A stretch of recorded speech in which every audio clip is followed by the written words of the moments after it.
አንድ ሰው አማረበት የሚባለው አንድ ሰው ጥሩ የሚባለው አንድ ሰው አማማቱን የምንመኘው መቼ ነው? ይሄ ልጅ በሞተበት ሰዓት ወይም ይሶየ በሞቱበት ሰዓት ሰዎች ጥሩ ምስካሬ መሬት ላይ ጥሎ የሄደ ጊዜ ነው። ምክንያቱም አንቱም ሹሃዳኡ ፊል አርድ ስላሉ ነብዩ አለይሂ ሰላቱ ወሰለም እናንተ ምድር ላይ ያላችሁ ምስክሮች ናችሁ ስላሉ አማማታችን በመስጊድ ሆኖ አማማታችን አላህ በሚፈልገው ነገር ሆኖ የሞተ ሰው ካለ ይሄ በትክክለኛም አምሮበት የሞተ ሰው ነው። ሞታችን የምንመኘው አላህ በጥሩ ኢስቲቃማ እንዲወስደን ነው። ጥሩ ኢስቲቃማ የሰጠው ደግሞ ሰው ከሞተ ከዚህ የበለጠ ብስራትም የለም። ቅድም ያልኳችሁ የመግቢያው ቁርአን አያም የሚወርድላቸው ለነዚህ ሰዎች ነው። ስለዚህ ኢስቲቃማ የዲን ጉዳይ ሲነሳ ጆሮአችን መቆም አለበት። ኢስቲቃማ የመስጊዳችን ጉዳይ ሲነሳ ጆሮአችን መቆም አለበት። ኢስቲቃማ የመድረሳችን ጉዳይ ሲነሳ ጆሮአችን መቆም አለበት። ልጃችን ጉንፋን እንኳን ሲይዘው አንችልም። ዲናችን ጉንፋን ሲነካው መቻል የለብንም። ሊያንገበግበን ይገባል። በቃ እኔ ነኝ የዚህ ዲን ባለቤት እኔ ነኝ። የሆኑ አካሎች አይደለም ዲን አላህ መርጦ የሰጠ ይህን ጸጋ የመጠበቅ ግዴታ አለብን እንጂ ዛሬ እንደውም እኮ እዚህ አልነበረም አዳራሽ ዳዋ ማድረግ የነበረብን። ገበያ ላይ ወጣን ነበረ ቁሉ ላ ኢላሃ ኢላላህ ቱፍሊሁን። ይኸው መስጊድ የምናረገው ዳዋ ለሙስሊሙ ነው። እዚህ የምናረገው ለኛው ነው። መቼ ነው የምንወጣው? መቼ ነው የልጃችን ከኛ ጀርባ የሚወጣው? እኛ ካላረግነው ውጪ ለምን አንወጣም? የኛ ተቃራኒ የ11 አመት ልጅ የ12 አመት ልጅ ፕሮቶኮሉን አስተካክሎ ከረባቱን አንጠልጥሎ ኢሳን ተቀበል አለይሂ ሰላም እያለ ነው። እኛ ደግሞ ለምን ወጣን? ኢሳን እንደተቀበልን ለምን አንናገርም? ቆየን ከተቀበልነው እኮ እኛ እንዴት ኢሳን አንቀበልም? ኢሳን ያልተቀበለ ኩፍር ነው። በእያንዳንዱ ነብይ ተቀበለን ጨርሰናል እኮ። እንደተቀበልን መቼ ነው እኛ ወጣን ዳዋ የምናረገው? ይሄው ዳዋችን ከመስጊድ አልወጣ አለ፣ ዳዋችን ከድንኳን አልወጣ አለ። ወደ ስራ ልንገባ አልቻልን። የዚህ አይነት ልጆችና የዚህ አይነት ትውልድ መፈጠር አለበት። ወላሂ እኔ የሚያሳዝነኝ የሆነ ጊዜ ቁጭ ብዬ ራሴ ጻፍኩኝ 50 ቢጠሩ የሚመጡ ዳዒዎች ኢትዮጵያ ላይ 50 አይሞሉ። 50 ለ60 ሚሊዮን አካፍሉት። 50 ለ60 ሚሊዮን አካፍሉት። እንደ ኢትዮጵያ አቆጣጠር በ2010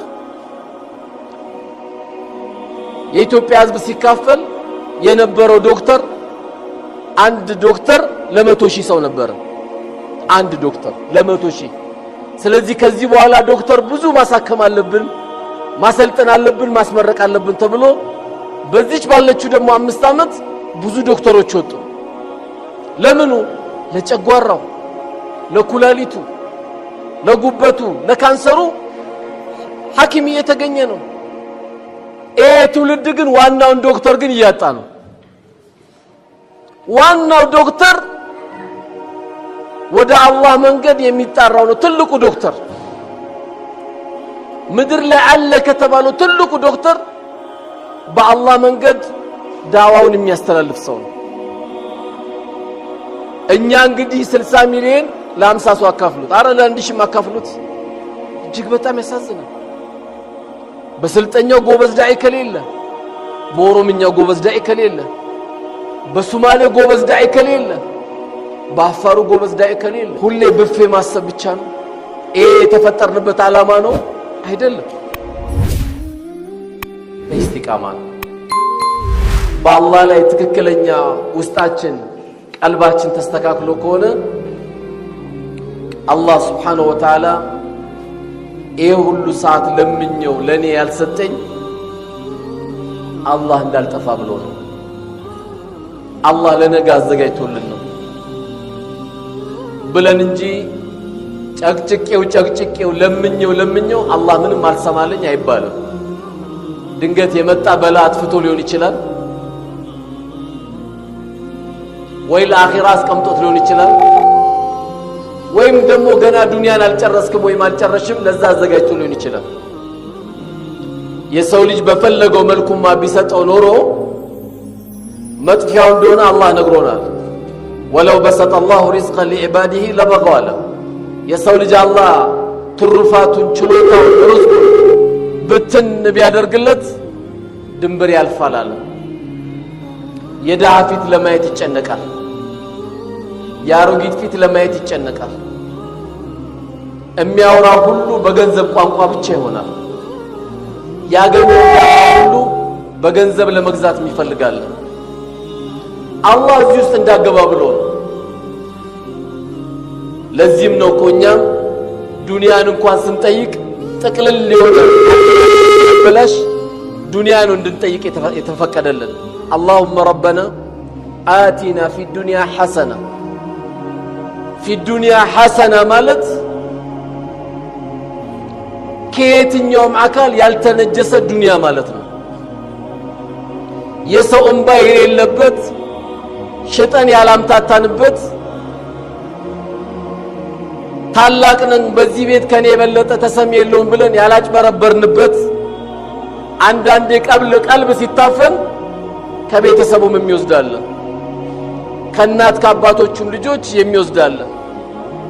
ይሄን ጸዳ ያለውን አላህ የሰጠው ሰው ከአኺራም ደግሞ ቅጣት የጠበቀው ሰው ይሄንን ዱዓ እንዲያደርግ አላህ ይጠየቅ የነገረን። ስለዚህ ማናችንም አላህን ስለምነው ከሆነች ነገር ጋር እናያይዘው። አላህ በቃ ይሄን ያደረገው ለዚህ ነው ይሄን ያደረገው ለዚህ ነው ብለን ብቻ ወደ አላህ ብቻ ማስጠጋት ነው። ያለበለዚያ ይሄን ነገር ካላረግን ኢስቲቃማ የሚባለው በዚህ ባለንበት ሐያት ካላስተካከልን የምንኖራቸው ኑሮች እጅግ በጣም እንቸገራለን። ሰው አላህ ርዝቅም ሰጥቶት ቀልብ ከጠበበ 10 ክፍል ቤት ቢሰራ ይጠበናል።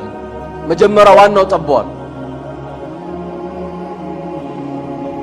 ቀልብ ባልጠበበበት እነዛ ዲን ባልተማሩበት እኔና አንቺን ባሳደጉበት እናቶቻችን ስናይ በሁለት ክፍል በአንድ ክፍል 7 ልጅ 9 ልጅ አሳድገዋሉ።